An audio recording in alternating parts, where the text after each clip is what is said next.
আজ আমি প্রথমবার পনির টিক্কা মশলা বানিয়েছিলাম দিদির থেকে রেসিপি জেনে। প্রথমেই ম্যারিনেশন করার জন্য দইয়ের মধ্যে লবণ, হলুদ, লাল লঙ্কা গুঁড়ো, জিরে গুঁড়ো, ধনে গুঁড়ো, চাট মশলা, তার মধ্যে একটু আজওয়াইন দিয়েছি আর ব্ল্যাক পেপারও অ্যাড করতে হবে। আর তারপর তেল দিয়ে দিতে হবে, সর্ষের তেল। তার মধ্যে একটু বেসন দিয়ে ভালো করে পনিরগুলো দিয়ে ম্যারিনেট করে আমি 10-15 মিনিটের মতন রেখেছি। ও হ্যাঁ, কাসুরি মেথিও অ্যাড করতে হবে।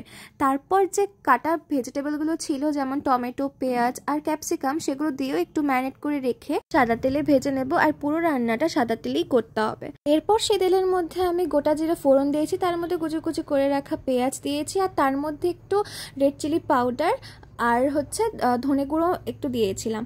আর তারপর আদা, রসুন আর টমেটোর যে পেস্টটা ছিল সেটা দিয়ে ভালো করে মশলাটা কুক করে নিতে হবে। এরপর পনিরটা অ্যাড করে তার মধ্যে কাসুরি মেথি আর একটু গরম মশলা দিয়ে ভালোভাবে ভেজে তার মধ্যে গরম জল অ্যাড করেছি। আর তারপর একটু কুক করলেই রেডি আমাদের পনির টিক্কা মশলা। প্রথমবার বানিয়েছে, খেতে তো আমার বেশ ভালো লেগেছে আর সবাই বেশ ভালোই ফিডব্যাক দিয়েছে। Follow for more, by.